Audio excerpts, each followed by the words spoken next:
Hey everybody, Kenneth here, and welcome to this video. Why do we resist change, and what is resistance? So many people come to me and ask me, Kenneth, why is it when I want to make change is I feel so much resistance in my life and I can't seem to achieve the things that I want to do? Now, let me just say one thing.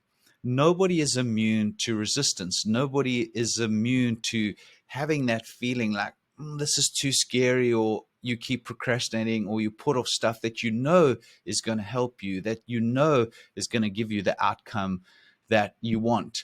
But if everybody does it, if everybody's aware of it, and here's the thing, I'm gonna reveal something about resistance that not many people know about or not many people think about. But if it's so common, if everybody suffers from it, then why don't we just go ahead and make the change? Well, that's exactly what I'm going to explain to you in this video, and how you can take this understanding and now apply to your life by becoming aware, accepting that resistance, and then making the changes to overcome that. So, in order for you to understand resistance, I want to say one thing, just going back to what I've just said. Everybody experiences it. So, don't think that you're a bad person, or don't think that you're unworthy, or that you're messing something up, or you're failing along the way.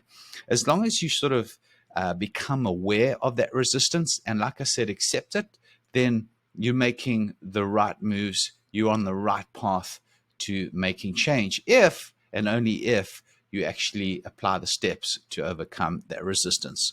Okay, so let's take a step back. What is resistance? Resistance is the conscious and subconscious feeling or action or lack of action, right? So it could be a lack of action or the actual action, right? So that might sound a little bit complicated. So let's unwrap that quickly. Say you want to go make positive change in your life, and you say, hey, listen, I am going to be more loving in my relationships because I want a better romantic relationship. Or you say, hey, I want to go earn more money with my work or my career, so I'm going to work harder. Now, you get to the office on Friday, you know that you're coming up to bonus time and promotion time. It's that time of the year. You know you should be working, but you log onto the internet and you just can't get going. Or you just go have that extra coffee break. You're aware of it, you're watching the time. What is going on? I want this promotion, I want this extra bonus, but I'm not doing this work. Or going back to the romantic part is, you meet this guy or you meet this girl, and you say to yourself, right, this is the year that I find and I sort of commit to a relationship. But in that relationship, as things start hotting up, you start pushing away. You just don't know why, but you start doing things that almost self-sabotage you, that are not you may be aware of them or you may not be aware of them. You just think, why did I do that? Why do I keep doing this? Why do I keep procrastinating? Or why do I not commit fully? Why do I not love this person? Or why don't I trust them enough?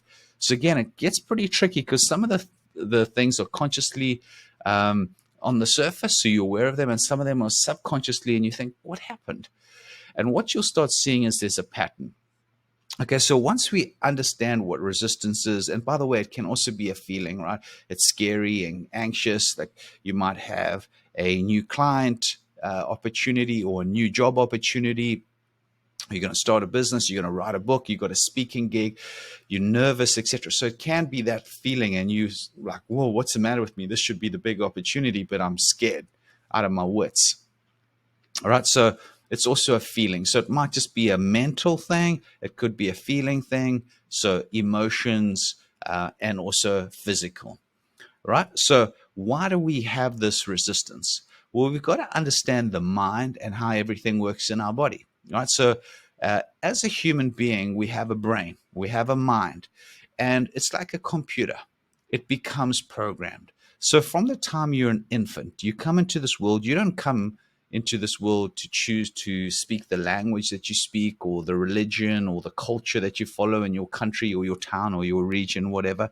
That's sort of handed down to you from your parents. They start teaching you, they start saying certain words to you, but you hearing, even though you might not be able to speak, all this sound, all these noises, all this language around you. So it's the conversations that are happening. the conversations your parents are having directly to you, your siblings, your uncles, your aunts, grandparents, whoever's involved in raising you. But as we get older, we go to school, we go to through church, do all these different things, right? Religion, anybody in a place of authority is typically going to be able to get through a message to you pretty quickly. So that is peers, teachers, etc. So you start forming all these beliefs, right? So some of us come into this world like genetically wired or hardwired to be more confident than others. Some have more bubbly personalities. We know that we're all different, right? So some people have that natural tendency. I know who I am. I'm very comfortable in my skin. I know exactly what my purpose in life is, and they go. And some of us, most of us, are not like that, right? So we come genetically wired, but then we have all these outside influences that are sort of programming this computer. And then we have our life experiences. So the environment in which we raised and these life experiences. So, going back to that romantic relationship, every time you have a relationship, that person, hurts you or cheats on you, cause you're going to be a little bit gun shy, right? You're going to pull back and say, look, I'm not really into committing myself because I always get hurt, right? So life experiences add to that. So what happens? You sort of program this computer of yours. We don't sort of, you do program it, but not only you, everything around you. Okay. So what happens is if you've ever heard of something called a cybernetic system. So what is a cybernetic system? A cybernetic system is a communication system, an automated communication system between, to computers, for example. So when you jump on an airplane, the pilot's not steering that thing all the way around anymore, right? They're putting in the computer, this is my destination. I'm flying from New York to London. Now, if there's traffic, if there's wind conditions, if storms, whatever, and that flight is deviated, that autopilot will bring it back on course. The same thing when a rocket leaves Earth and is going to the moon. It's not just the straight line. It's going to keep making these course corrections, right? Automated communication system. So what we know about this brain of ours is that it becomes programmed, but the brain does not like change. It likes to stay. It likes certainty. Why? Because its number one goal is to keep you alive, right? And in the past, it would have been a saber-toothed tiger jumping out of the forest into a pathway before we had this modern world. And nowadays, those challenges or threats are not there, but our central nervous system, which are driven by our brain, is responding to the threats in life. So what is a threat? Well, anything that deviates you from your program, anything that deviates you from a computer.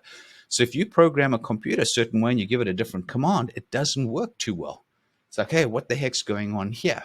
So here you are living your life in this area of comfort. Now you want change. You want to go on a different trajectory. Well, guess what happens? All of a sudden, you've got these old beliefs, this old programming in your computer that's saying, hey, I'm not good enough. This is too scary. People always hurt me. I never get that job. I'm a procrastinator. I'm lazy. I'm this, whatever. That's your programming. That's your truth. Now, when you try to go act differently to that, the alarm bells are going off, and that autopilot is trying to pull you back on course. Just like a thermostat in your home, right? You set your thermostat. If you leave the door open in the middle of winter and that cold air comes back, it's going to send a message to the furnace, which fires back up, which brings that temperature back to what you set it at. That's what's happening in your body, and that is procrastination.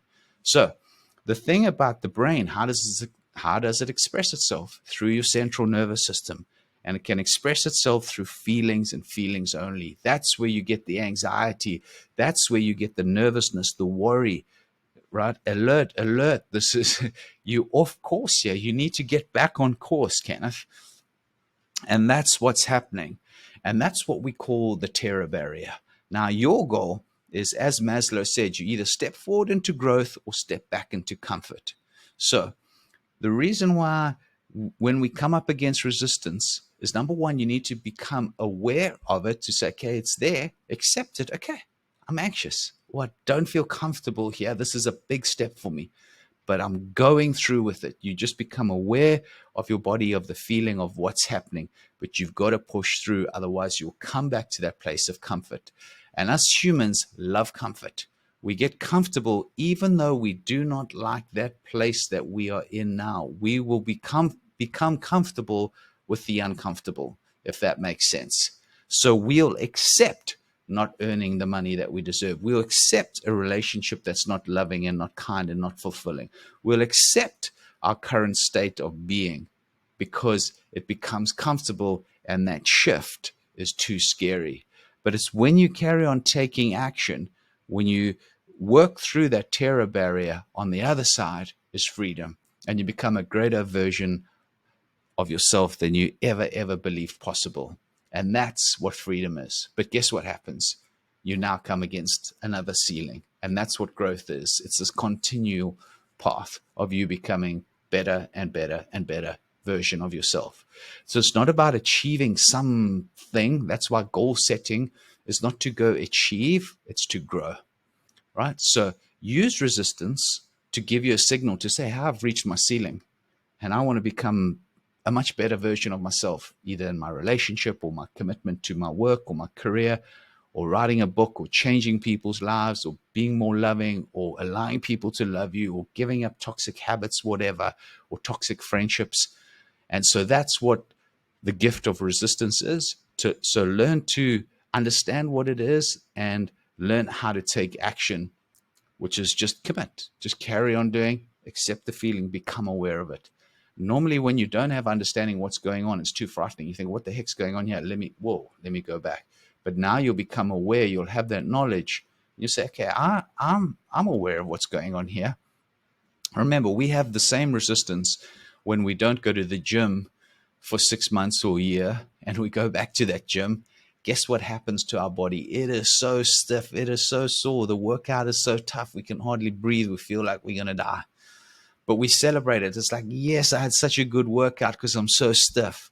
We need to take that same approach to the emotional and the mental side of things, to say, hey, this is going to get uncomfortable. But instead of saying, hey, this is too scary, I'm pushing back, say, yes, I had a good workout. Why? Because now I'm growing not my muscles or my fitness. I'm becoming a greater version of myself, which is what growth is all about. Hey, if you enjoyed this video, please subscribe, leave your comments, like the video if you can. Really appreciate you watching, and I'll see you in the next video. Take care. Cheers.